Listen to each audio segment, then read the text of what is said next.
በቀጥታ ከውጭ ምንጮች ላገኘናቸው ስፖርታዊ መረጃዎቻችን አቀናን። አርሰናል ለብሩኖ ጊማሬሽ ያቀረቡት የመጀመሪያ ዙር ይፋዊ የዝውውር ጥያቄ ውድቅ መዳረጉ ተሰምቷል። ከዚህ በፊት ያው አርሰናሎች ይህን ተጫዋች ለማስፈረም በጣም በስፋት ስማቸው ሲያዝ መቆየቱ አይዘነጋም። ግን እስካሁን ድረስ ኦፊሻሊ ወይም ይፋዊ የዝውውር ጥያቄ አላቀረቡም ነበር። በቃል ደረጃ ያቀረቡት ጥያቄ እንደነበር ይታወቃል። ቨርባሊ ግን ያቀረቡት ጥያቄ ከአንዳንድ ነበር ውድቅ የተደረገው። ግን ገንዘብ ይዘው ኦፊሻሊ ወይም ይፋዊ በሆነ መንገድ ለተጫዋቹን ለማስፈረም ያቀረቡት የዝውውር ጥያቄ ግን በትላንትናው ዕለት ውድቅ ሆኗል። እንግዲህ የዚህ ተጫዋች የወደፊት ጉዞና ጣፈንታ ምን ይሆናል የሚሉት ርዕሰ ጉዳዮች በጣም በትልቁ የሚጠበቅ ይሆናል። ከሴንት ጄምስ ፓርክ ለቆ መውጣት እንደሚፈልግ በወኪሎቹ አማካኝነት በግልጽ የተናገረ ተጫዋች ነው ብሩኖ ጊማሬሽ። ግን ክለቡ ያው ነገሮቹ በቀላሉ እንዲሄዱ ወይም ደግሞ ተጫዋቹን በቀላሉ ለመልቀቅ ፍላጎት እንዳይለው አመላካሽ ጉዳዮች ናቸው። 28 ዓመት ላይ ነው የሚገኘው ብራዚላዊ አማካኝ። በ2025-2026 የውድድር ዘመን በፕሪሚየር ሊጉ እንግዲህ ለኒውካስል ዩናይትድ ባደረጋቸው 29 ጨዋታዎች ላይ 9 ጎል አስቆጥሮ 5 ለጎል የሚሆኑ ኳሶችን አመቻችቶ ማቀበል ጥሩ የሚባል ጊዜን አሳልፏል። 28 ዓመት ላይ ነው የሚገኘው ይህ አማካኝ። በአርሰናል በኩል የቀረበለትን የግል ጥቅም ስምምነት ሙሉ ለሙሉ ተቀብሎ እስከ 2031 ሰኔ ወር ድረስ የሚዘልቅ የ5 ዓመት ኮንትራት ለመፈረም የተስማማ ቢሆንም ኒውካስሎች ግን በቡድናቸው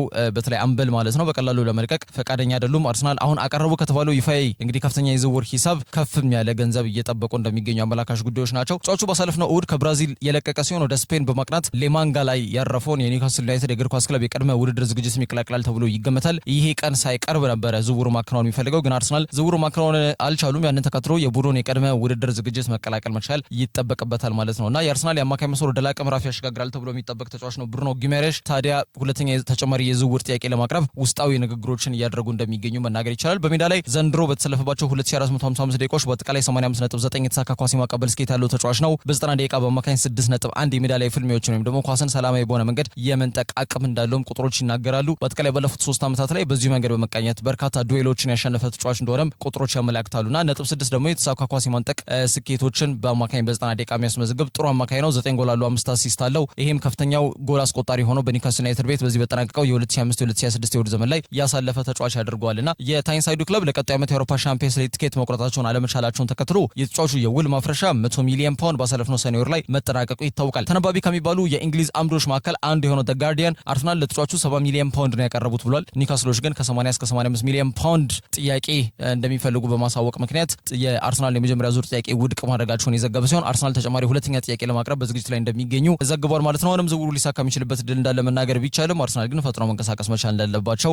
መናገር ይቻላል። ከዛ ውጪ ጆርዳን ሄንደርሰን ቼልሲን በይፋ ተቀላቅሏል። የቀድሞ የሊቨርፑል አምበልና የአሁኑ የብሬንትፈርድ አማካኝ የሆነው ጆርዳን ሄንደርሰን በነፃ ዝውውር ወደ ስታንፎርድ ብሪጅ ለማቅናት ተስማምተዋል። የ36 ዓመቱ የእንግሊዝ ብሔራዊ ቡድን ተጫዋች እንግዲህ ከብሬንትፈርድ ጋር ያለውን ውል በማቋረጥ ነው ቼልሲን የሚቀላቀለው። የቼልሲ ቴክኒካል አመራሮች የቡድኑን በተለይ ወጣት ስብስብ በልምድና በአመራር ብቃት ለማጠናከር በሚያደርጉት ጥረት ላይ የሄንደርሰን ዝውውር እንደ ጥሩ አማራጭ የወሰዱት ሲሆን ተጫዋቹም ወደ ሰማያዊ ካምፕ ለመዞር ፍላጎት እንዳለው ካሳየ በኋላ ኮንትራቱን በማቋረጥ ወዲያውኑ ቼልሲን ለመቀላቀል መወሰኑ ለማወቅ ተችሏል ማለት ነውና በዚህ በተጠናቀቀው ዘመን ለክለቡ 34 ጨዋታዎችን ያደረገው ጆርዳን ሄንደርሰን እንዲሁም በ2026 የዓለም ዋንጫ ለእንግሊዝ ብሔራዊ ቡድን አባል በመሆን በከፍተኛ ደረጃ መጫወት እንደሚችልም በድጋሚ ያሳየበት አጋጣሚ መፈጠሩ የሚታወስ ነውና አሰልጣኝ ዣቪ እንግዲህ ልምድ ያላቸው ተጫዋቾች ኤክስፒሪየንስ፣ ሊደርሺፕ እና ሜንታሊቲ እነዚህን 3 ነገሮች ይዘው ስለሚመጡ ለቡድኑ ስብስብ ውህደት እንዲሁም ደግሞ ለአንድ ዓላማ ወደፊት በመጓዝና ዋንጫዎችን ለማሳካት ትልቅ አቅም እንዳላቸው በሚገባ ያምናል። በሊጉም ዘንድሮ የሚኖራቸው ጠቀሜታ በሚገባ መረዳት ዝውውሩ እንዲከናወን ግፊት ሲያሳድር መቆየቱ የሚታወስ ጉዳይ ነው። ጆርዳን ሄንደርሰን እንግዲህ በሰንደርላንድ የእግር ኳስ ህይወቱ እንደጀመረ የሚታወቅ ጉዳይ ነው። በሊቨርፑል የፕሪሚየር ሊግም የሻምፒየንስ ሊግ ክብሮችንም ካሳጋ ማግስት ደግሞ ወደ አያክስ ካቀና በኋላ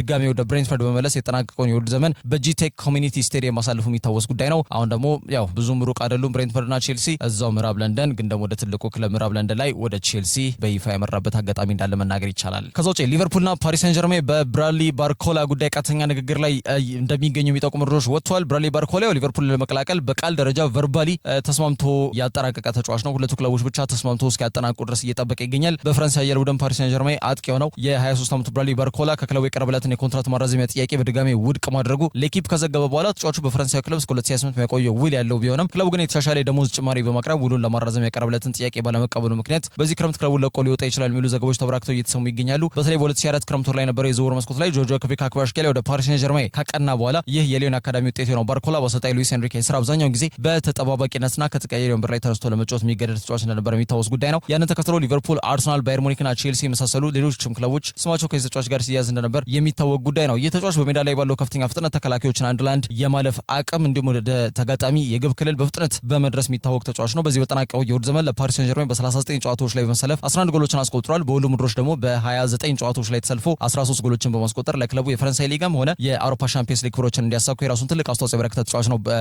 በተለይ ባርኮላ ማለት ነው። ጋዜጠኛ ቤን ጃኮብስ ይህንን ተጫዋች 170 ሚሊዮን ዩሮ ነው ፓሪስ ሰን ጀርሜኖች የሚገምቱት ብሎ በጣም ሊያስቅ የሚችል ወይም ደግሞ እንዴት ነው በጣም ብዙዎች ለዘንድ ሳቅን ሊያጨር የሚችል አይነት መረጃ አጋርቶ እንደነበር ይታወቃል። ምክንያቱም የገንዘብ እጅግ በጣም ከፍተኛ ነው። ለዚህ ተጫዋች ደግሞ ይህን ገንዘብ ያክል እንዲገመት የሚያሳይ እንቅስቃሴም እንዳላደረገ የሚታወቅ ጉዳይ ነው። ይህ ገንዘብ በፍጹም አይቀርም በሊቨርፑል ቤት ግን ቢያንስ ተደራድረው እስከ 100ም ከዛም ማለፍ ካለ በ110ም እንደው አለፈ ቢል እንኳን በ120ም ዝውውሩ ለማጠናቀቅ ግን እየሰሩ ይገኛሉ። ይህ ተጫዋች ምናልባት መዳረሻ አንፊልድ የሚሆን ከሆነ ግን የኮዲ ጋክፖ ሁኔታ ጣብቅኝ ውስጥ ይወድቃል። እስከ 2029 የሚቆይ ውል ያለው ቢሆንም ተጫዋቹ ስሙ ከቶተንሃም ስፐርስ ጋር በጣም በስፋት እየተያዘ ይገኛል። ሊቨርፑል ደግሞ ተተኪውን ካገኘ ተጫዋቹን ለመልቀቅ ዝግጁ እንደሚሆኑ ሳይታለም የተፈታ ነው ሲሉ በርካታ የዝውውር ጉዳዮች ላይ ትኩረት አድርገው የሚሰሩ ጋዜጠኞች በፊት ገጻቸው ላይ ዘግበዋል። ከዛ ውጭ ትሬቨር ቻሎባ ኮሞን ለመቀላቀል ስምምነት ላይ ደርሷል። ኮሞ እንግዲህ በጣሊያን ሴሪያ ሁለተኛው የውድድር ዘመን ተሳትፏቸው ብቻ ወደ ሻምፒየንስ ሊግ እንዳልፉ ማድረግ የቻለው የቀድሞ የቼልሲ ኮከብ ሴክስ ፋብሪያስ የቼልሲውን ተከላካይ ትሬቨር ቻሎባን በእጁ አስገብቶታል። በጉዳት ምክንያት ከእንግሊዝ ዓለም ዋንጫ ስብስብ ውጪ በሆነው ቲኖ ሊቨራሜንቶ ምትክ በቅርቡ ለብሔራዊ ቡድን ጥሪ የቀረበለት ቻሎባ በቼልሲ ቤት ውሉ ሊጠናቀቅ 2 ዓመት ብቻ ነበር የሚቀሩት። አዲሱ አሰልጣኝ ዣቪ አሎንሶ በክለቡ ካለው በርካታ የተከላካይ አማራጮች አንጻር ተጫዋቹን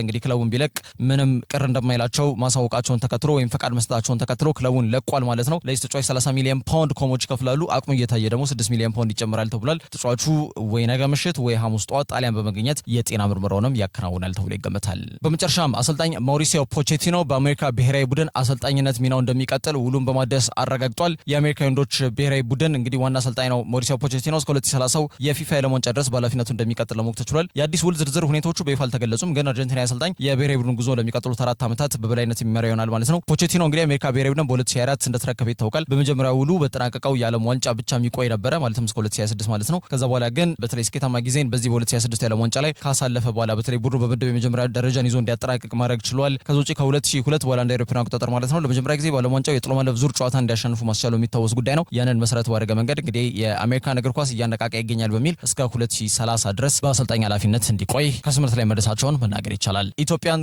ክንድ እንግዲህ ተባብሮ በአንድ ጀንበር 800 ሚሊዮን ችግኞችን ለመትከል በተደረገው ንቅናቄ ላይ የባህልና ስፖርት ሚኒስቴር እንዲሁም የአትሌቲክስ ፌዴሬሽን እና እንዲሁም የኢትዮጵያ እግር ኳስ ፌዴሬሽን እንዲሁም ሌሎች ስፖርት ማህበራት አረንጓዴ አሻራቸውን በትላንትናው ዕለት አሳርፈዋል። የባህልና ስፖርት ሚኒስቴር ወይዘሮ ሸዊት ሻንካ እንዲሁም የባህልና ስፖርት ሚኒስቴር የስፖርት ኮንዘርቭ ሚኒስትር ዴኤታ የሆኑት አቶ መኪ መሐመድን ጨምሮ የኢትዮጵያ እግር ኳስ ፌዴሬሽን ፕሬዚዳንት አቶ ኢሳያስ ጅራ እንዲሁም የእግር ኳስ ፌዴሬሽን ዋና ስራ አስፈጻሚ አቶ ባህሩ ጥላውን ጨምሮ የሚኒስቴር መስሪያ ቤቱ የእግር ኳስ ፌዴሬሽንና የስፖርት ማህበራት ሰራተኞች ለሚኩራ ክፍለ ከተማ ወረዳ 2 አሞኔል አካባቢ እንዲሁም በቢሾፍቱ ከተማ ደግሞ ደቡብ ቢሾፍቱ ማዞሪያ አካባቢ የችግኝ ተከላ መርሃ ግብር አከናውኗል። በተመሳሳይ በአትሌቲክስ ፌዴሬሽን በኩል ኮማንደር አቶ ስለሺ ሰን በ800 ሚሊዮን ችግኞች በአንድ ጀንበር ታሪክ የችግኝ ተከላ መርሃ ግብር ላይ አሻራቸውንም አኑሯል ማለት ነውና ኑ ተስፋ እንትከል በሚለው በዚህ መሪ ሀሳብ ላይ መሰረት ባደረገው የችግኝ ተከላ መርሃ ግብር ላይ ከታሰበው በላይ እንግዲህ በአንድ ቀን ማለት ነው 805 ሚሊዮን ችግኞች እንደተተከሉ ይታወቃል። ታዲያ ዛፎች የአየር ጥራትን ያሻሽላሉ፣ የካርበን ልቀትን በመቀነስ ለአትሌቶች ጤናማ የልምድ ውድድር አካባቢን ይፈጥራሉ። በተጨማሪም የአየር ንብረት ለውጥን በመቀነስ የትራክና የጎዳና ላይ ሩጫዎች በተሻለ ሁኔታ እንዲካሄዱ ያግዛሉ። ከዛ ጋር በተያያዘ አረንጓዴ መገንባት ያለ አካባቢያችን ብቻም ሳይሆን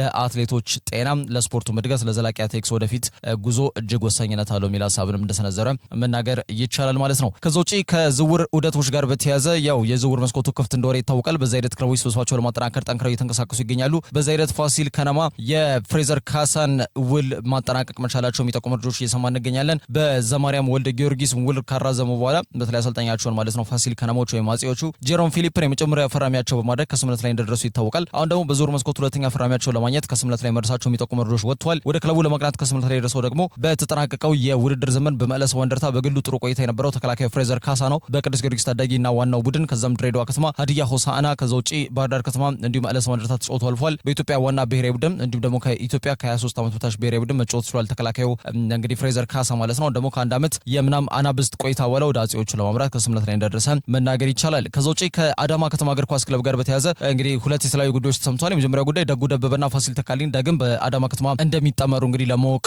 መቻሉ ነው። ከዛ ውጪ በተለይ ደግሞ አንድም ተጫዋች በተለይ ከፍጹም አለሙ ጋር በተያያዘ ተጫዋች ወደ አዳማ ከተማ እንዳቀና የሚጠቁሙ መረጃዎችን እየሰማን ነው። በኢትዮጵያ እግር ኳስ ላይ ከፍ ያለ ስም ካላቸው የቀድሞ ተጫዋች መካከል አንዱ ነው ደጉ ደበበ። በሀዲያ ሆሳዕና በረዳት አሰልጣኝነት የስልጠና ህይወቱን መጀመሩ ይታወቃል። ባለፈው አንድ ዓመት የአሰልጣኝነት ካሊድ መሐመድ ረዳት አሰልጣኝ እንደነበር ይታወቃል። ደጉ አሁን ደግሞ ወደ አዳማ ከተማ አምርቶ ከዚህ ቀደም በቅዱስ ጊዮርጊስ ቤት ያሰለጠነውን የአሰልጣኝ ፋሲል ተካሊ ምክትል አሰልጣኝ በመሆን ወደ ክለቡ አምርቷል ማለት ነው። አሰልጣኝ ፋሲል ተካሊም በተጫዋችነት በክለብና በብሔራዊ ቡድን ያካበተውን ልምድ በማመን እንግዲህ በተለይ አብሮት እንዲሰራም እንደወሰነ ታውቋል ማለት ነው። ደጉ ደበበ ከአርባ ምንጭ ከተማ በኋላ በቅዱስ ጊዮርጊስ በርከት ያሉ ዋንጫዎችን ያሸበረቁ ዓመታትን ማሳለፍ ይታወሳል። በኢትዮጵያ ብሔራዊ ቡድንም አምበል በመሆንም ጭምር ያገለገለ ወሳኝ ሊብሮ ከሚባሉ ተጫዋቾች መካከል አንዱ ነው። በመጨረሻም ክለቡ እንግዲህ ወላይታ ዲቻ ተጫውቶ ጫማ ከሰቀለ በኋላ በአርባ ምንጭ ከተማ እንዲሁም ደግሞ በሀዲያ ሆሳዕና በተለያዩ ሚኖች ላይ ማገልገሉ የሚታወስ ጉዳይ ነው። ፋሲል ተካልኝን እንግዲህ በኮቺንግ ስታፍ ወይም ምክትል አሰልጣኝ በመሆን የሚቀላቀል ይሆናል ማለት ነው። ይህ በእንዲህ እንዳለ ደግሞ ፍጹም አለሙንም እንዲሁ በተመሳሳይ መንገድ አስፈርመውታል። በደሴ ከተማ እግር ኳስ እንደጀመረ ይታወቃል። ይህ አማካኝ በፋሲል ከነማ፣ በባህር ዳር ከተማ፣ በመቻል ስፖርት ክለብ እንዲሁም በጥና ባጠናቀው የውድድር ዘመን ደግሞ በመለስ ማንደርታ በግሉ የተሳካ ጊዜን ያሳለፈ ተጫዋች እንደሆነ የሚታወቅ ጉዳይ ነው። እንግዲህ ማረፊያው ክለብ አዳማ ከተማ ለመሆኑ መቃረቡም እየተገለጸ ነው የሚገኘው። ምናልባትም ፍጹም አለሙ በቀጣይ ጊዜያቶች ላይ ይበልጥ የፋሲል ተካልኝን ቡድን በማጠናከር ሂደት ላይ ትልቅ ሚናም ይወጣል ተብሎም ይታመናል። ለሰዓቱ ያስኳቸው ስፖርታዊ መረጃዎች እነዚህን ይመስላሉ። አመሰግናለሁ።